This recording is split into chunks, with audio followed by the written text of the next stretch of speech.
नमस्ते दोस्तों, रानी kitchen zone में एक बार फिर से आपका बहुत बहुत स्वागत है।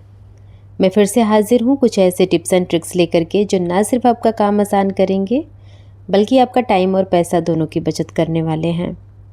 सो वीडियो को एंड तक ज़रूर देखिएगा, कोई ना कोई टिप ऐसी होगी जो आपके बहुत ज़्यादा काम आएगी। तो चलिए बिना किसी टाइम वेस्ट किए वीडियो को शुरू कर लेते हैं।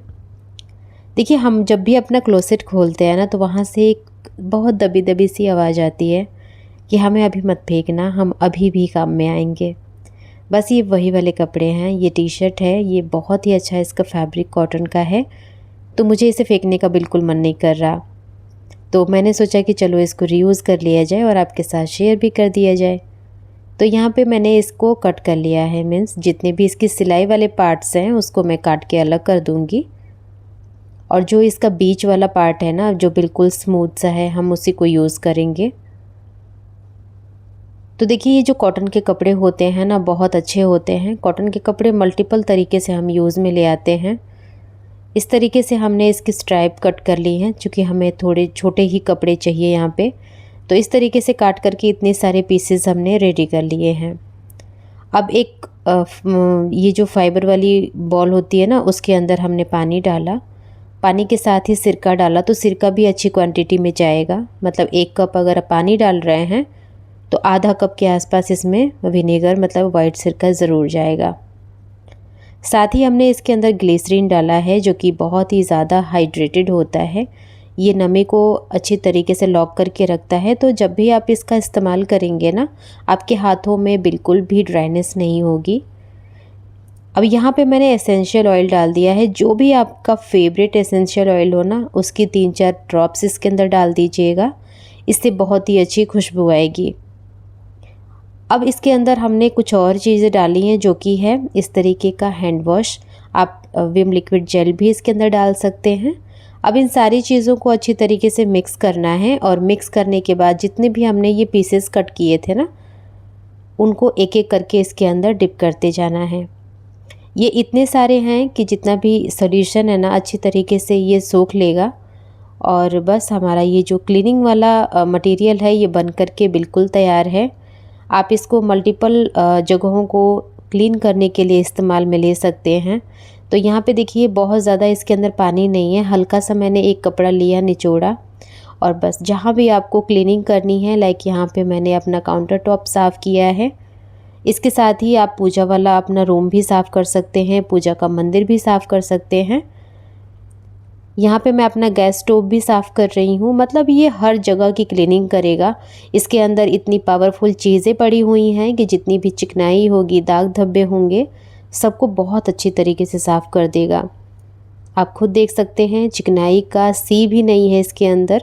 तो आप भी इस टिप को ज़रूर इस्तेमाल करिएगा। हम में से बहुत सारी लेडीज़ ऐसी होती हैं जो कि कुकिंग की बहुत ज़्यादा शौकीन होती हैं। मतलब उनको कितनी भी आइडिया मिल जाए, वो नए नए आइडियाज़ सर्च करती रहती हैं। तो बस उनकी जर्नी यहाँ पे ख़त्म होने वाली है, या फिर उनके सर्च में एक लिस्ट और ऐड होने वाली है, जो कि इस तरीके का पराठा है। हालांकि मैंने बहुत सारे पराठा बनाने के तरीके आपके साथ शेयर किए हुए हैं। अगर आप बहुत ज़्यादा इंटरेस्टेड हैं तो जा कर के चेकआउट करिएगा हमारी पुरानी वीडियोज़ को। तो यहाँ पे एक रोटी मैंने बेला, और बेलने के बाद मैंने हल्का सा घी लगा करके या फिर तेल लगा करके थोड़ा सा सूखा आटा ज़रूर डालना है। फिर जैसे मैंने इसे फ़ोल्ड किया है उसी तरीके से फ़ोल्ड करके, और एक के ऊपर एक देखिए इस तरीके से रख करके आप फ़ोल्ड कर लीजिए, या फिर आप 1 बाय 1 इसे फ़ोल्ड कर लीजिए, सॉरी रोल कर लीजिए। तो यहाँ पे देखिए, एक बार मैंने इसको फ़ोल्ड किया, दूसरा वाला जो पार्ट है इसके ऊपर इस तरीके से हम चिपका लेंगे। और चिपकाने के बाद आपको अच्छी तरीके से इसे लॉक कर लेना है। बस थोड़ा सा आटा इसके ऊपर सूखा डालिए और अच्छी तरीके से इसको हल्के हाथों से बेलिएगा। हल्के हाथों से जब आप इसको बेलेंगे ना, तो जितने भी इसके लच्छे हैं ना, वो चिपकेंगे नहीं। जब आप इसको सेकेंगे तो एक एक लच्छे एकदम विजुअली खुलेंगे। आप खुद देखिएगा, मैं आपको वो भी दिखाऊंगी। तो यहाँ पे मैंने बेल लिया है इसे। अब जैसे आप इसको तवे पे डाल करके सेकते हैं, लाइक आप जो भी इस पे लगाना चाहें।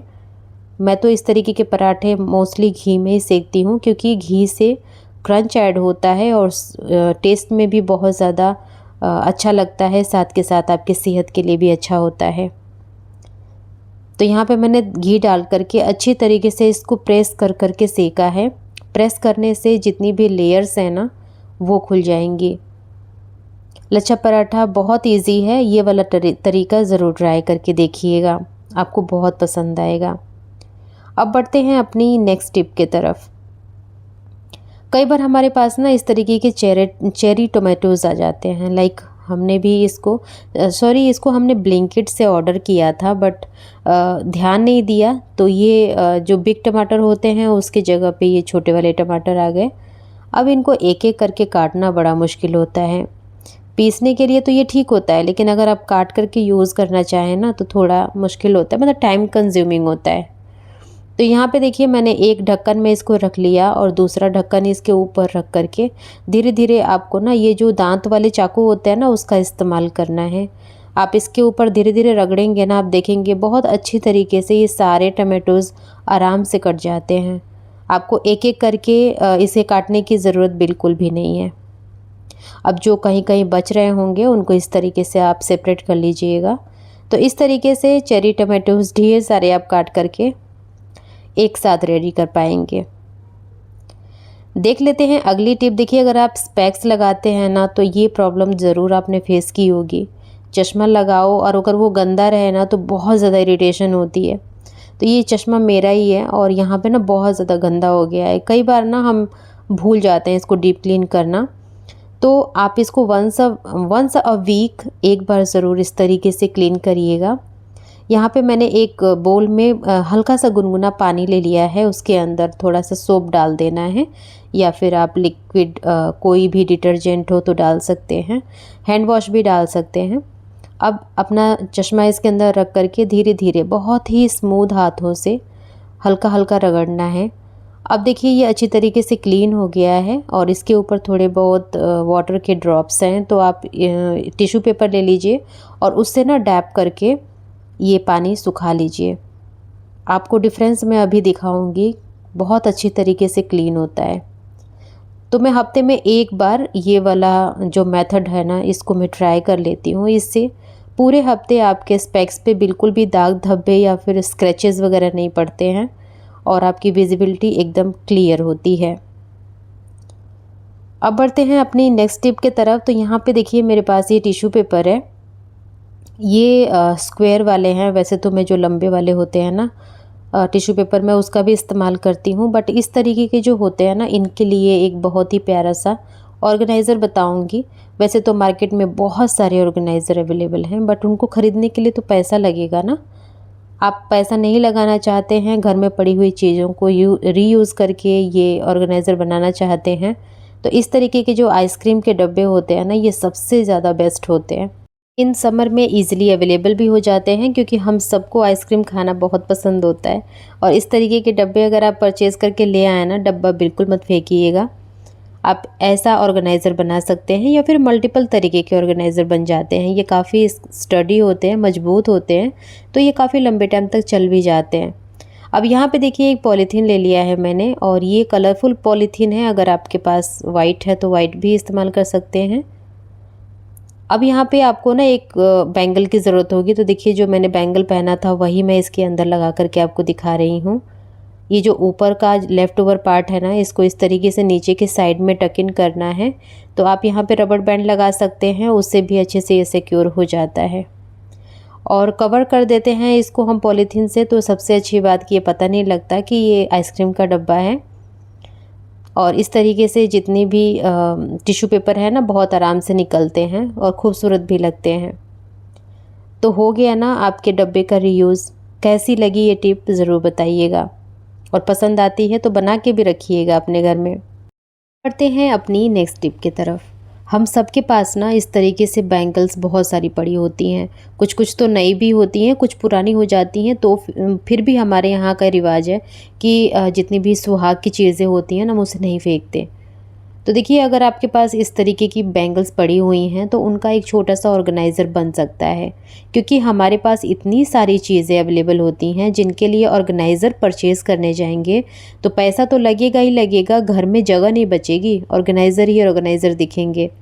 तो क्यों ना हम अपने घर में पड़ी हुई वेस्ट चीज़ों को यूज़ करें और इस तरीके से बनाएं, क्योंकि इसको जब तक हमने यूज़ किया, जब आपका मन भर जाए तो आप उसको हटा दीजिए, फिर दूसरा बना लीजिए। तो है ना ये बहुत काम की चीज़। तो यहाँ पे देखिए हमारे पास जो बैंगल्स थी उनको मैंने सेफ्टी पिन से सिक्योर कर लिया, मतलब दो दो लगा करके इस तरीके से अटैच कर लिया। अब देखिए ये जो ऑर्गेनाइज़र है ना, इसके अंदर आप अपने क्लचर जितने भी होते हैं उनको रख सकते हैं। स्ट्रॉल पड़ी हुई हैं तो उनको भी आप ऑर्गेनाइज़ कर सकते हैं। अब देख लेते हैं अपनी नेक्स्ट टिप। देखिए जब से कंटेंट क्रिएशन शुरू किया ना, तब से ऐसा लगता है कि कोई चीज़ तो बेकार है ही नहीं। जब भी आप उसको फेंक दोगे ना, याद आएगा कि अरे ये तो बहुत ही काम की चीज़ थी, यहाँ पे इसका इस्तेमाल हो सकता था।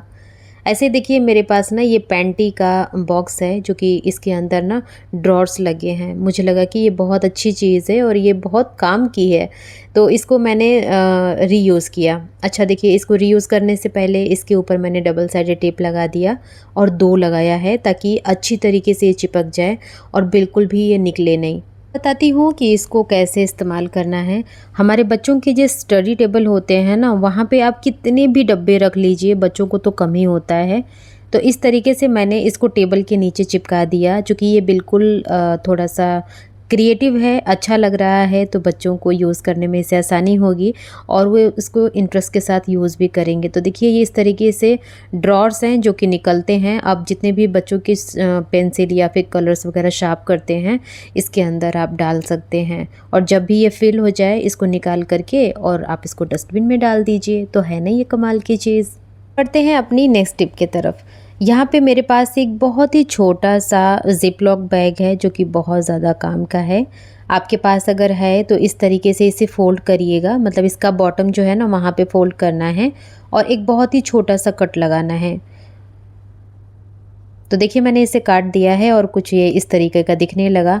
अब देखिए हम लोग ना मेकअप करते हैं, तो जितने भी हमारे पास ब्रश होते हैं, लाइक बहुत तरीके के ब्रश होते हैं, उनके अंदर सॉरी प्रोडक्ट लगा होता है। जब भी आप उसको अपने पर्स में रखते हैं, जैसे कि आपका वाइट पर्स या फिर ऑफ वाइट पर्स है ना, तो बहुत ज़्यादा डर्टी हो जाता है।